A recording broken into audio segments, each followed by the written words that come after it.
Good morning, beloved. My name is Reverend Robin. My pronouns are she, her. I am a average height white woman, middle-aged, but elevated today with some boots that are hopefully going to give me a little extra warmth in this chill. My goodness. I welcome you to the warmth of Beacon, a community where we are committed to radical inclusion, to feeding the human spirit, and healing the world. It is warm in here, and I hope warm for those who are joining us online in our virtual congregation, even as it is single digits here in New Jersey, just outside our sanctuary. A couple of quick announcements and invitations. The first is that our Lunar New Year celebration still has some tickets available.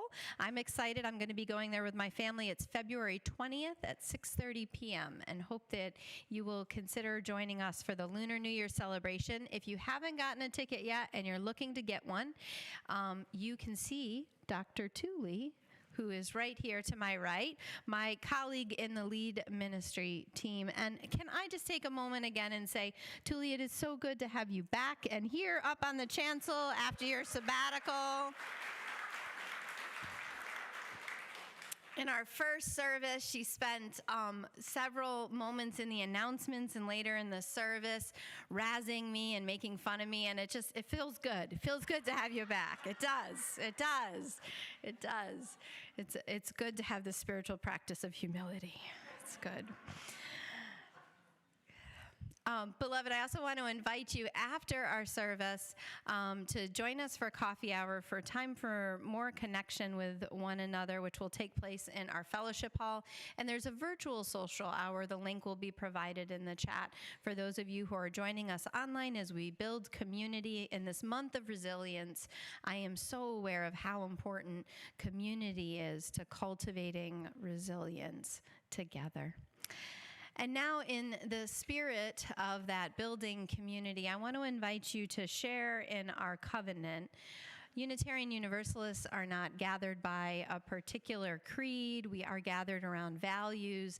And then each of our congregations has a covenant that speaks to the ways in which we promise to be in relationship with one another and with our wider world. And so I invite you into this practice of reciting our covenant, a practice that spans across generations for Unitarian Universalists. Love guides this congregation. Love calls us daily to acts of liberation grounded in anti-racism. We affirm that we live in the complexity of intersectionality and that building healthy and loving relationships is a spiritual practice, requiring both inward and outward focus. Thus, we covenant to listen deeply, speak compassionately, express gratitude, and embrace our unique diversity. We endeavor to communicate honestly and with compassion, particularly when we are in conflict. When we hurt one another, we will try to make amends, forgive, and reconnect with an intent to repair, change, and grow. Our purpose is to be radically inclusive, to feed the human spirit, and heal the world in celebration of the common purpose that unites us, and with the aspiration of beloved community before us, we will do our best to abide by this covenant. And so let us practice that first movement toward radical inclusion, which is to welcome one another here in this sanctuary. And for those joining us virtually, would you please let us know you're here with us and take a moment to welcome one another and behold the light.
Thank you, friends. I see social hours are to a good start.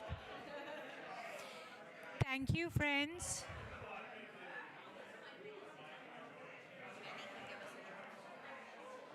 Maybe Benny can give us a drum roll. Thank you, Benny.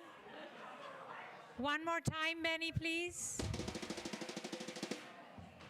Excellent. Thank you so much. Good morning, everybody. My name is Tuli Patel.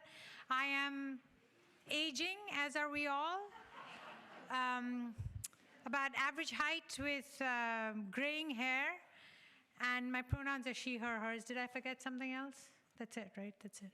You're fabulous. Oh, working with Robin is always a lot of fun. So when we gather together as Unitarian Universalists, we light our chalice. There'll be over 1,000 congregations in the United States doing a similar thing this morning. But we are unique. And so we invite forward one of you brave souls to navigate our equipment, Sam Chalif. Come on up, Sam.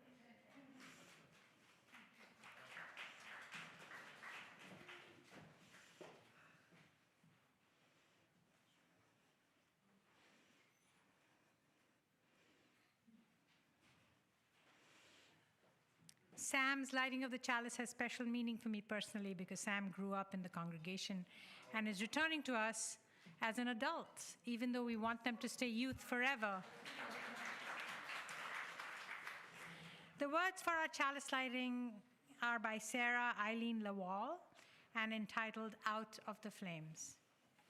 Out of the flames of fear, we rise with courage of our deepest convictions to stand for justice, inclusion, and peace.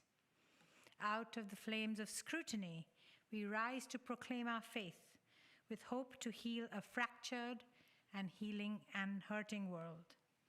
Out of the flames of doubt, we rise to embrace the mystery, wonder, and awe of all there is and all there is yet to be. Out of the flames of hate, we rise with the force of love, love that celebrates our shared humanity. Out of the flames we rise.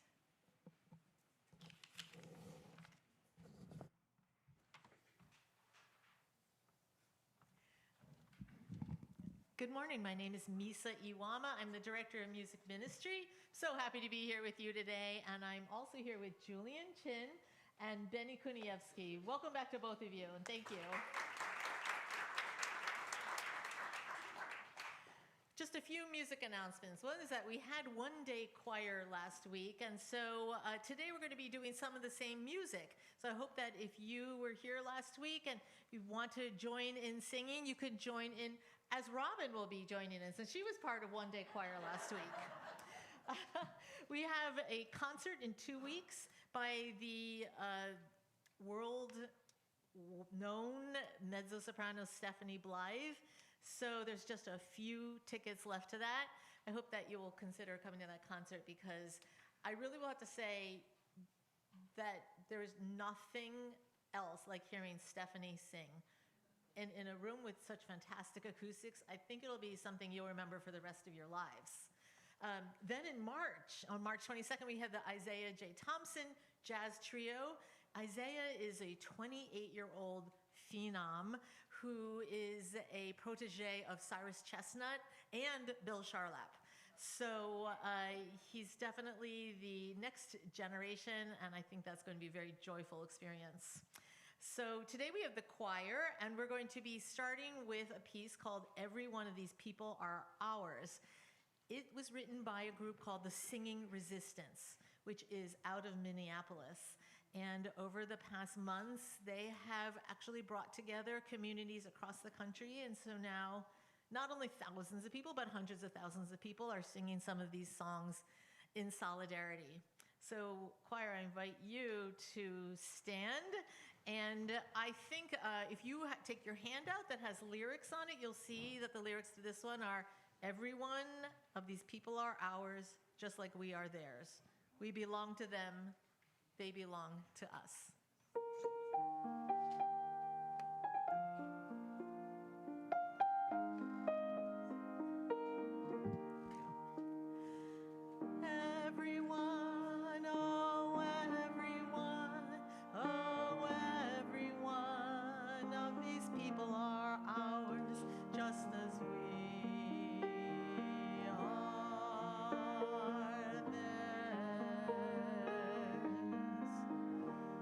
belong to them. They belong to us. Everyone, oh everyone, oh every one of these people are ours, just like everyone.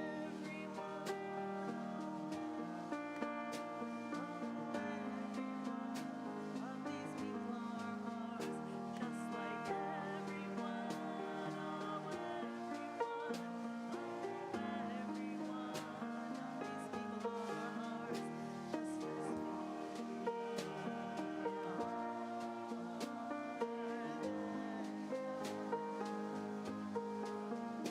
we belong to them. They belong to us. Everyone, oh everyone, oh everyone of these people are ours, just as we are theirs. We belong to them. They belong to us.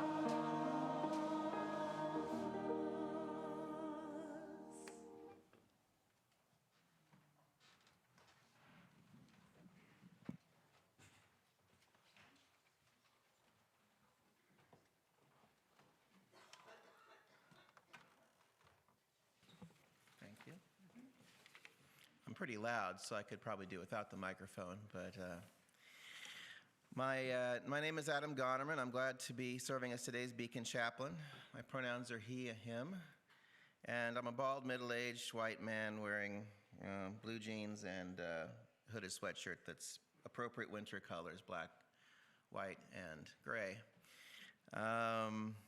You'll know me as a chaplain, or any of us who are chaplains, by the stole we wear. We don't wear it all the time, I promise.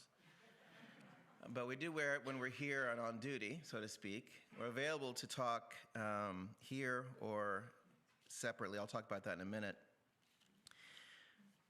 Pema Chodron wrote, "Compassion is not a relationship between the healer and the wounded. It's a relationship between equals." So that's what it is for us who are the Beacon chaplains. We are not the healer and you're not the wounded. We are equals who are there to witness your difficulties, to be there with you through them, and to celebrate sometimes when things are actually going well and there's something to celebrate. Beacon chaplains are lay leaders who have the special training to walk alongside people in both difficult and meaningful moments. We're here to listen, to offer care, and to be present when life feels heavy. Just as importantly, we're here to celebrate your joys and milestones with you. Our support isn't limited to Sunday mornings. Please know you can reach out to us anytime for a conversation. If you'd like to connect with me or another chaplain, you're welcome to approach us after the service. We're also available for one-on-one talks by phone or in person, and you can learn more about our chaplaincy program on the Beacon website, or just ask after the service. I'll be out there. Everything shared with us is held in confidence. We're committed to providing a safe, non-judgmental space. One way we nurture our collective spirit each week is through the candle lighting ritual. This is a sacred time we approach with reverence and care. With these candles, we make space for both our struggles and our hopes. We light a candle for caregivers and helpers whose quiet labor and compassion sustain others. May they find strength, rest, and recognition for all they give. We light a chalice for those living with uncertainty or change, that they may meet each new chapter with courage, patience, and the support of community. A candle for the many places recovering from or in the midst of war, including Gaza, Nigeria, Ukraine, Venezuela, and Sudan. We light a candle for Minneapolis and for every place where due process and basic rights are being trampled on, but people are speaking out. And a candle of concern and witness for Pastor Stephen Tendo, who was abducted by ICE and works close with UUs in Vermont. We invite you to join this ritual, whether here in a sanctuary in your own space, by lighting a candle of your own, a symbol of hope, solidarity, and care for one another.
The next song we're going to do is called Hold On.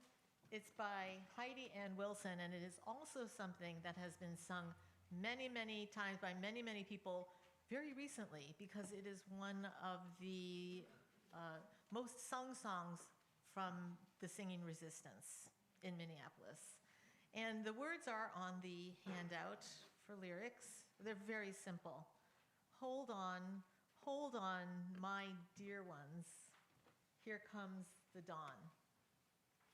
So we're going to do that song as a meditation. First, to ground ourselves, just as we do the loving kindness meditation, let's say, hold on, my dear ones, here comes the dawn. Sing it to yourself. And then you can sing it to someone else, to each other. Here comes the dawn. And then we'll sing it again, and it can be to the entire world. Hold on, my dear ones. Here comes the dawn. We'll remain seated for this one, and we'll be starting with silence.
Hold on, hold on,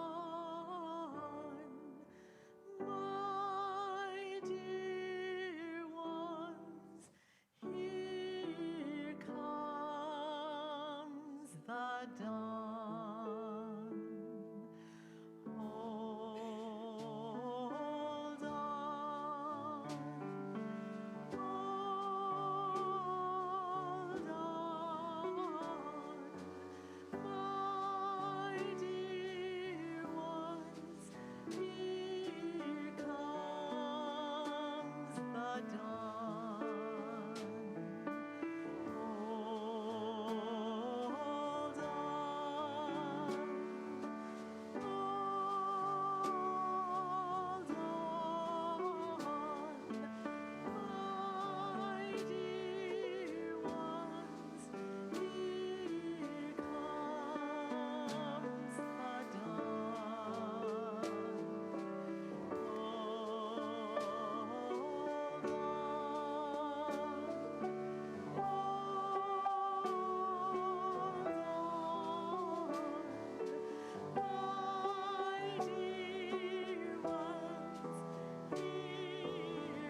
Thank you, Misa.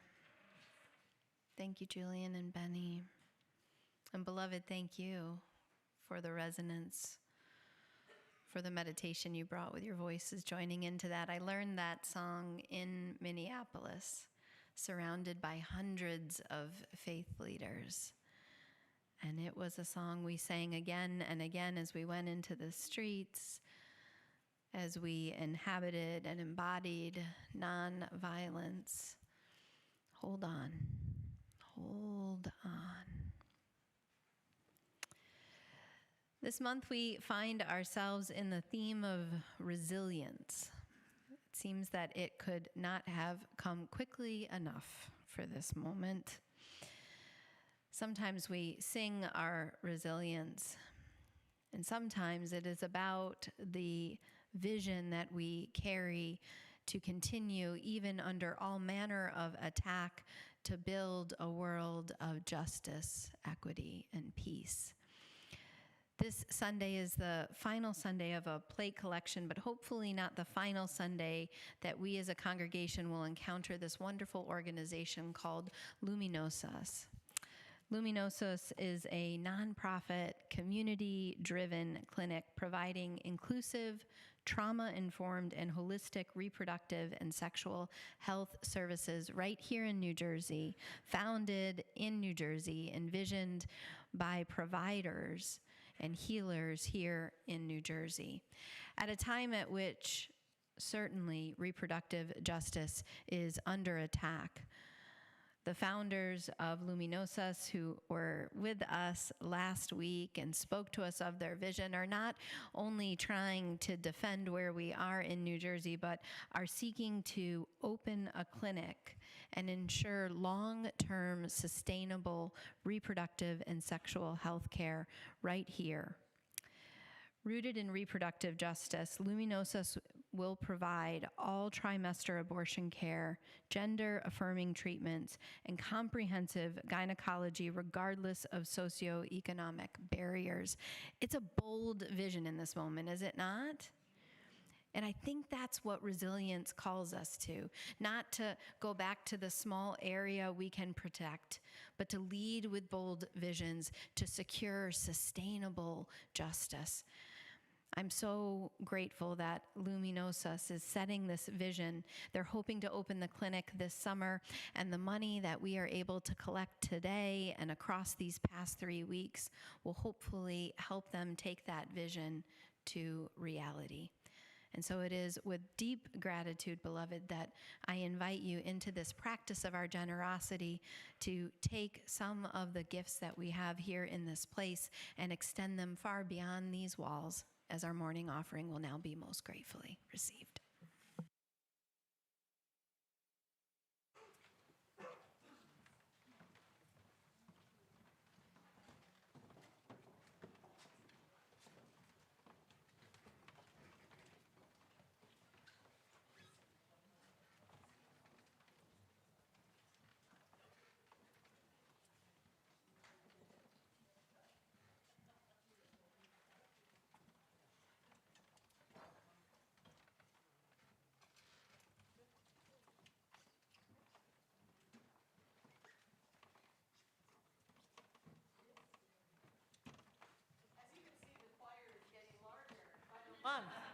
And I couldn't be more thrilled about that.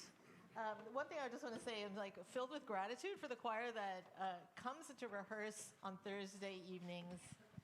There's no audition, there's no requirement except that you come to rehearsal when you can. I would say that the thing that is so amazing about this group is we have a true community bond. It's just as much fun to rehearse as it is to sing in services, and I think you could probably experience how that level is of just joy and friendship and snacks and singing. What could be better?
Choir, thank you so much. Can we give another bit of appreciation? That was incredible.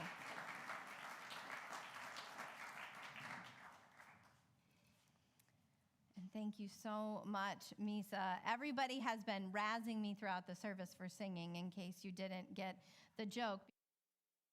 I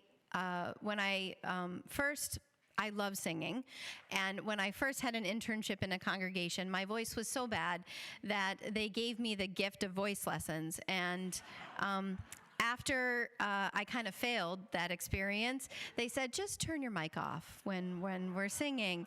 And so it's been a long journey back to singing and that spiritual practice, and I was so glad to join the one-day choir. It was a beautiful experience for me. I did sit in the back, but maybe I'll come forward next time. I'll come forward. And Misa truly means it when you do not have to have a certain technical skill to join our choir. All are welcome.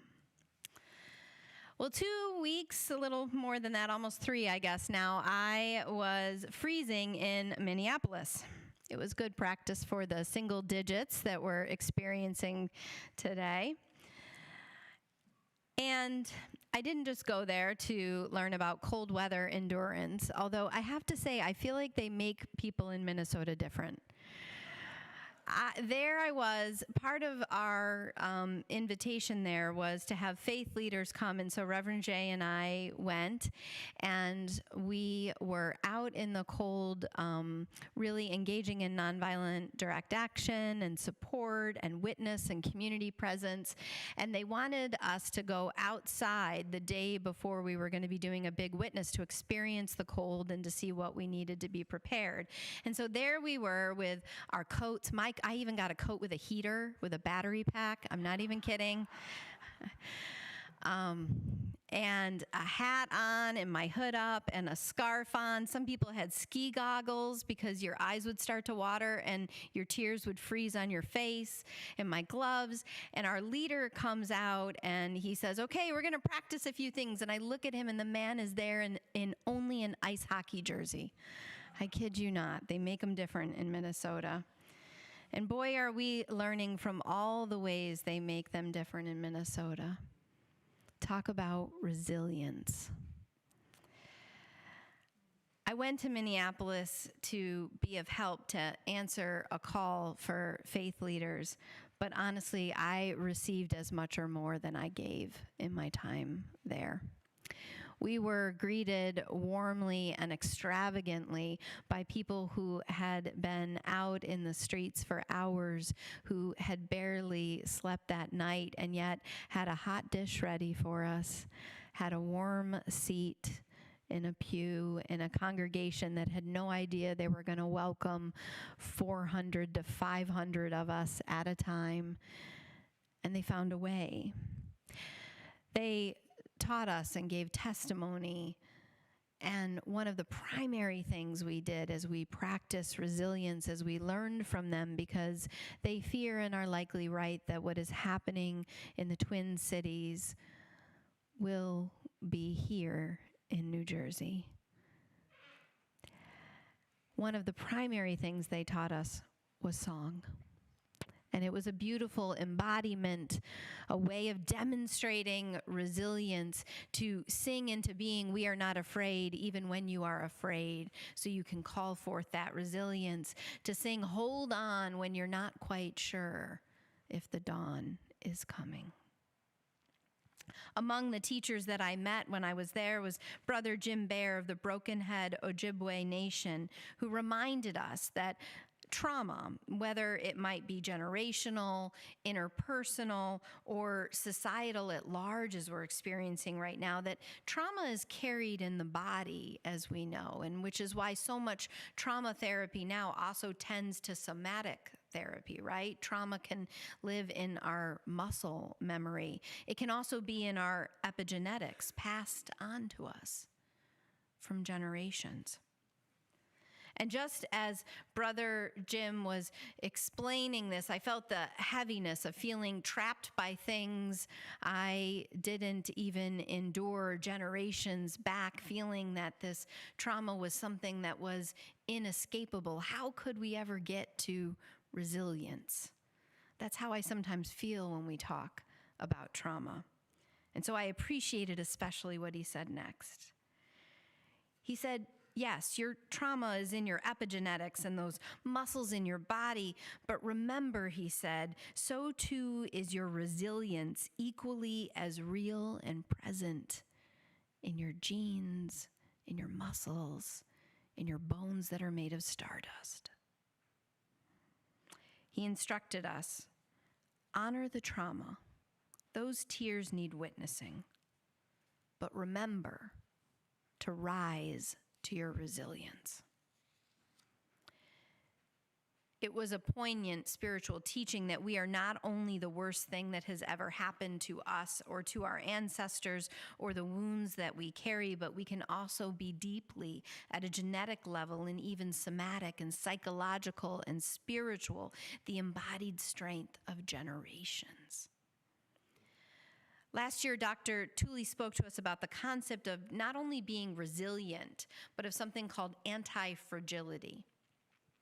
And one of the core concepts to this is actually drawn from trauma research. Many of us have heard of PTSD, right? Post-traumatic stress disorder, that is really a series of maladaptive behaviors that once helped save someone that they can't get out of years, sometimes decades, from a traumatic event.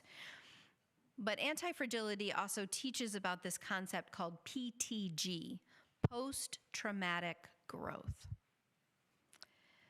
It holds that if our very genetics contain the activation of our ancestors and the tears at their trauma, as Brother Jim said, it also could include the growth of generations and a chosen transformation. If you think about trauma almost as a tear, as an injury, like a muscle, we know that with certain practices of resilience, with our very muscles, we can not only heal, but in some cases, we can build muscle, build strength, post-traumatic growth. You can't speak of resilience, you see, without mentioning trauma and hardship.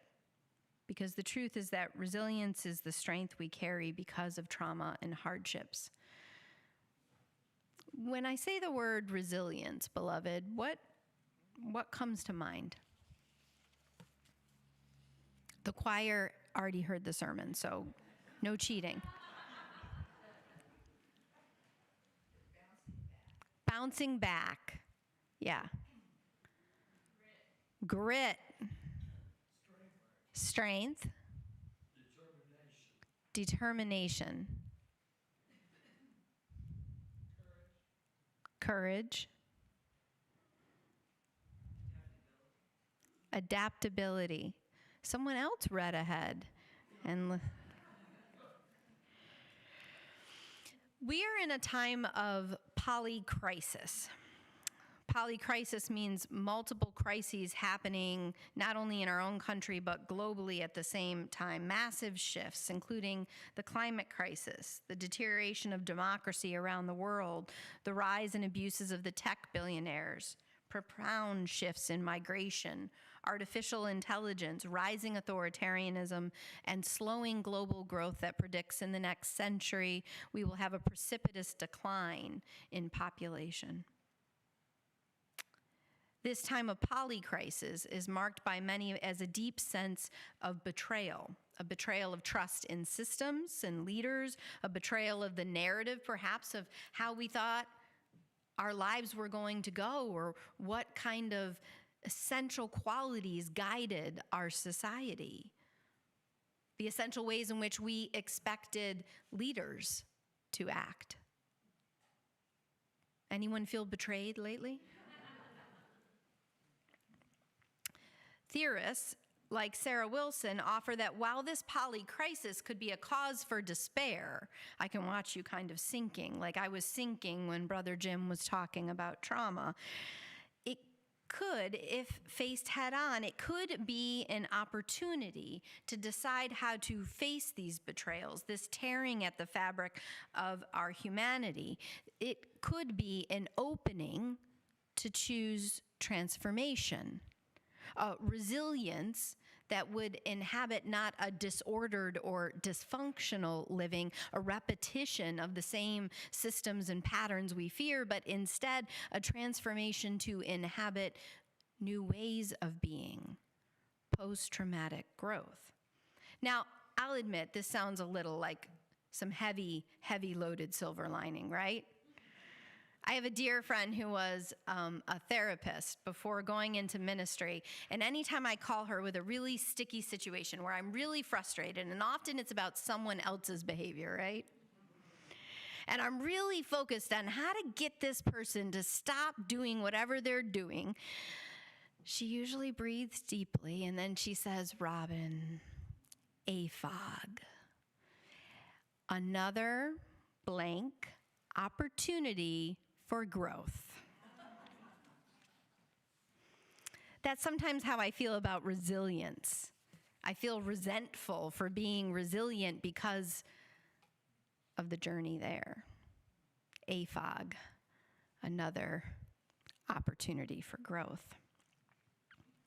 Soraya Shamali, author of The Resilience Myth, tells us that we have a myth of resilience in the United States shaped by the very evils we are fighting. She says, the risks we face today, from economic inequality, authoritarianism, climate irresponsibility, reckless technologies, to the enduring realities of genocide, slavery, and colonialism, are complex, global, and mutually reinforcing. All, however, share a quality. They depend on keeping people separate and disconnected from one another and the world.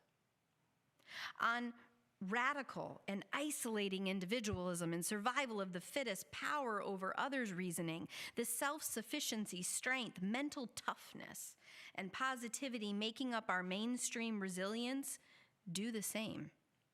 They are built around the belief that you cannot trust or rely on anyone else, certainly not your society, to nurture and care for you.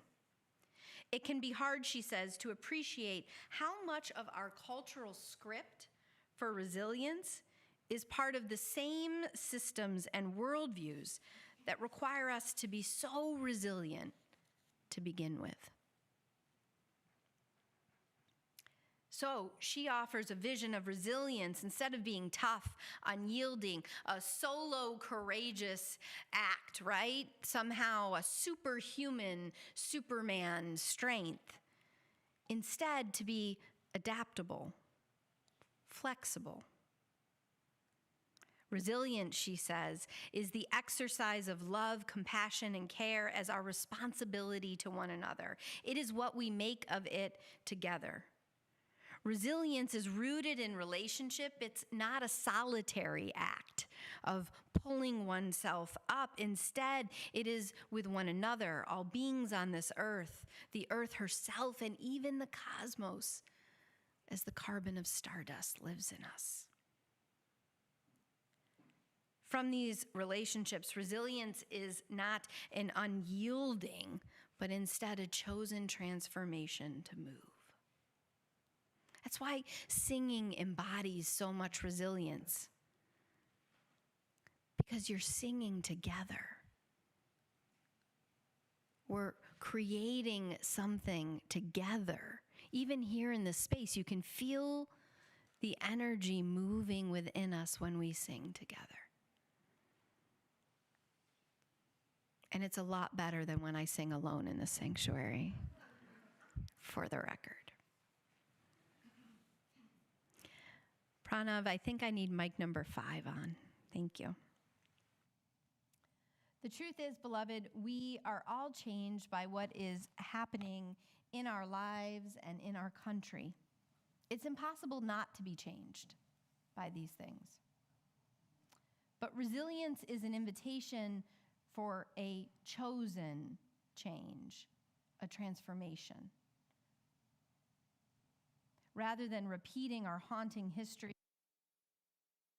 or worse yet, inhabiting the very qualities of these oppressive systems and evil actions, resilience teaches us to together create communities capable of cultivating new ways of, even perhaps with a little resentment, stepping into this ginormous AFOG.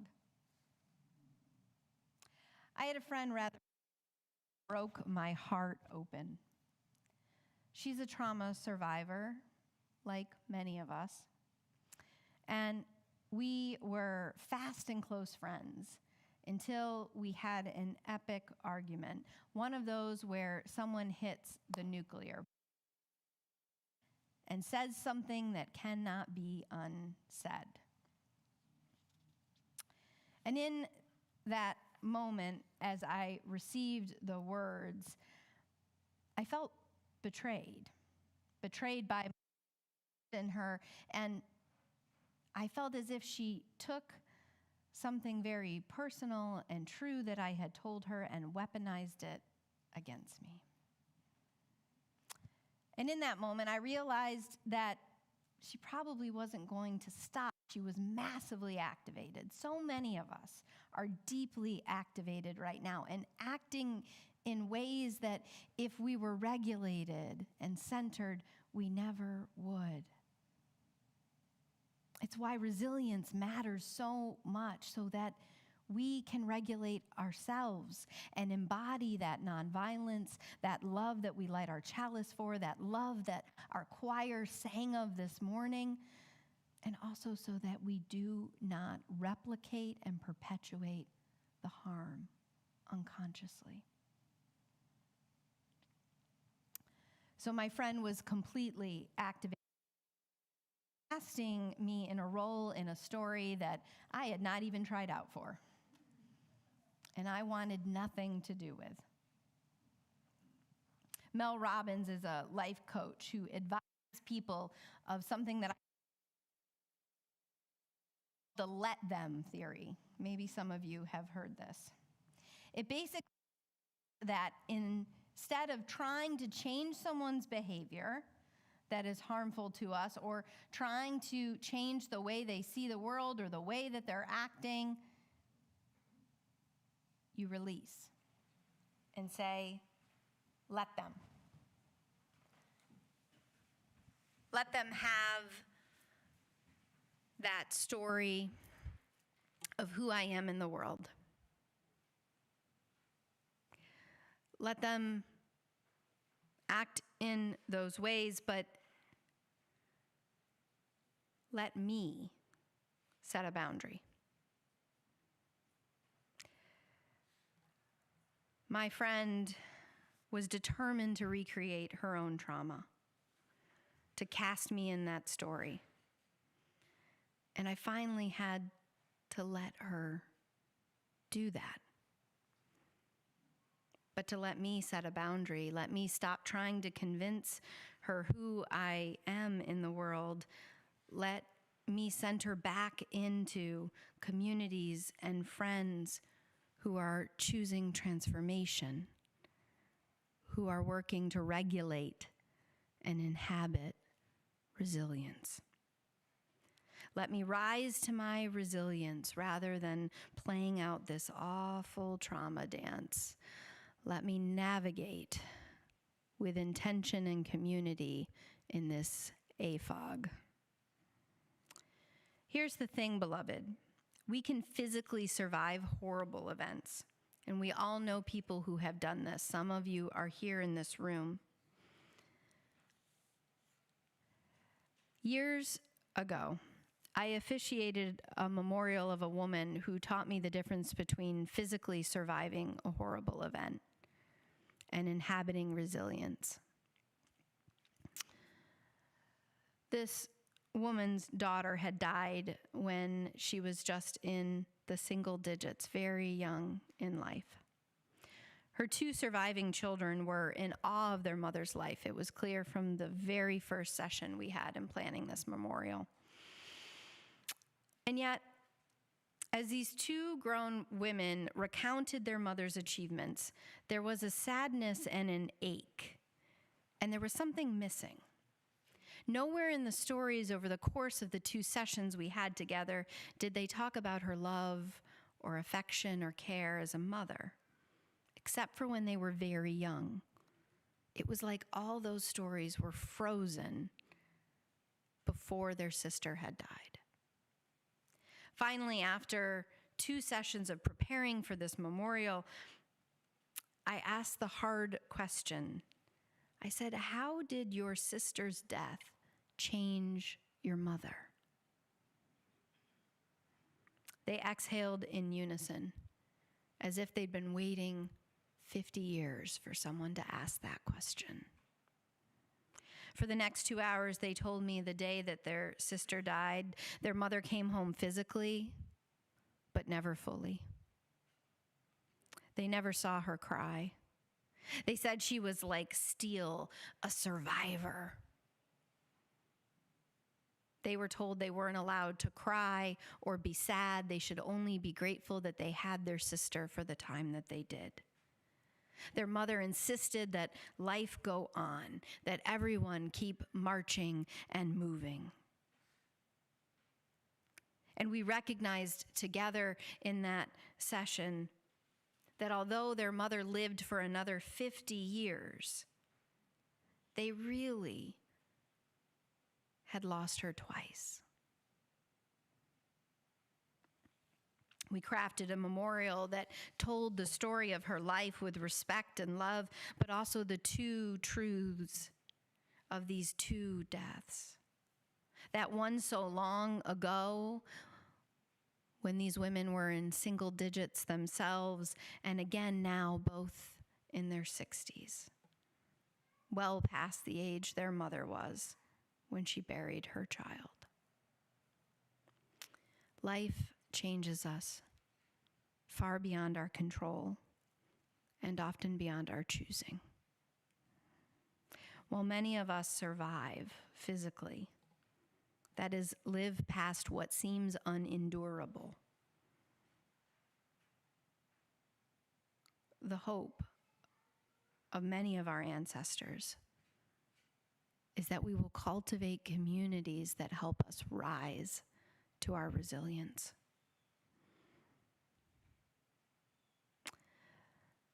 That woman's life wasn't just unto herself. It wasn't a personal failure that she wasn't resilient. She didn't have a community, a people who were willing to companion her. None of us can do this alone. This polycrisis is an ultimate betrayal. And there are going to be many phenomenon and people in it we cannot change. Some people you'd like to change this morning? Yeah, me too. We're not going to transform the tech bros or many of our elected leaders. Beloved, I hate to say it, but we're probably not going to be able to stop this climate crisis at the thresholds we have crossed.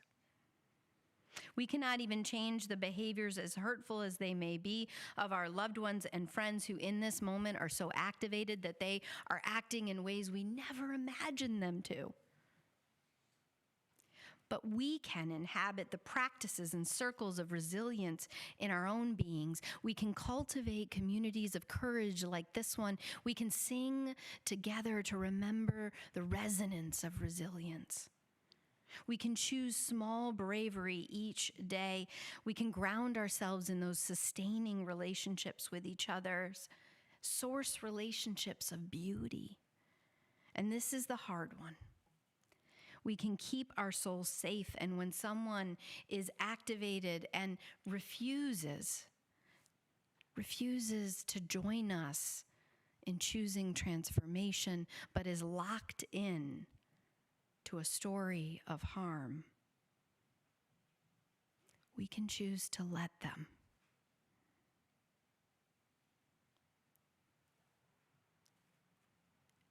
And we can choose to let ourselves inhabit resilience. We can shake the dust from our sandals, because to fight these great evils, we must heal in a way that strengthens us. That means asking for help, relying upon each other. It means times of rest to rebuild the muscles, and it also means boundaries. very clear boundaries.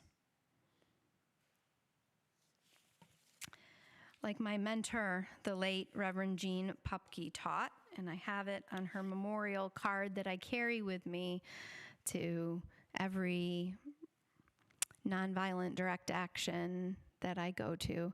I tuck this now pretty worn quote into my coat or my pocket. She taught, "Our lives are our creation. We are empowered to change in ourselves what we want to change in the world."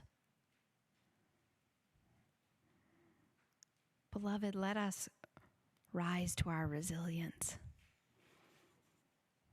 Let us pass that hot dish and figure out what those good folks in Minnesota are made of,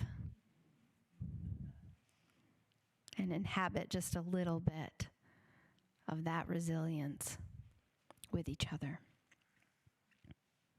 I want to close with the words of a poem I wrote a few years ago that just came back to me in my sorrows and my struggles. It's like one of the ways the algorithm on Facebook finally worked. It's called I Hope. I hope that when the world breaks your heart open, you will remember the moon, this moon, brilliant and slivered, shining across one earth. I hope that when the world disappoints you and you are fractured with the tiniest of paper cuts across your soul, you will remember my words, echoing across any ocean, any mountain, even time itself. These words: "You are pure love to me," etched upon my heart. I hope when you are ashamed and fear that the worst they've said is altogether true and written in bright lights, you will remember how the flame endured and a people passed it on. And oh, beloved, how it lives in you. Remember your light, beloved. Let us shine together, beacon, and rise to our resilience. Blessed be.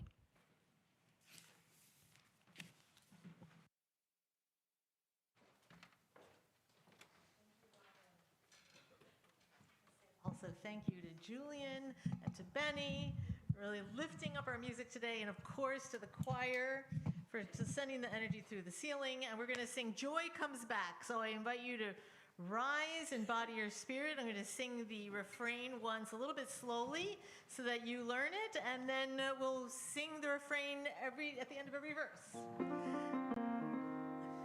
I want to be ready. I want to be ready. I want to be ready when joy comes back to me. I want to be ready. I want to be ready. I want to be ready when joy comes back to me. I've been downhearted. I've been downhearted. I've been downhearted, but I won't be down for long, 'cause I want to be ready. I want to be ready. I want to be ready when joy comes back to me. I've been too long crying, too long crying, too long crying, but I won't cry anymore, 'cause I want to be ready. I want to be ready. I want to be ready when joy comes back to me. Spirit get low, yeah. Spirit get low, yeah. Spirit get low, yeah. But I'm gonna rise again, 'cause I want to be ready. I want to be ready. I want to be ready when joy comes back to me. I've been surrounded by midnight. Surrounded by midnight.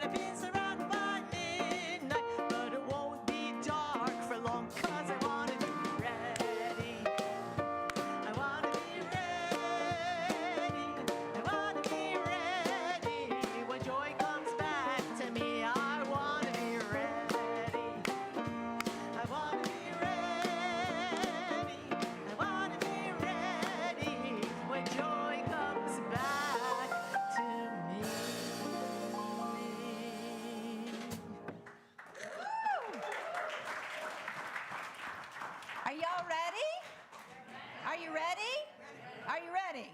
All right. Would you take hands then with one another as we send each other out into our world?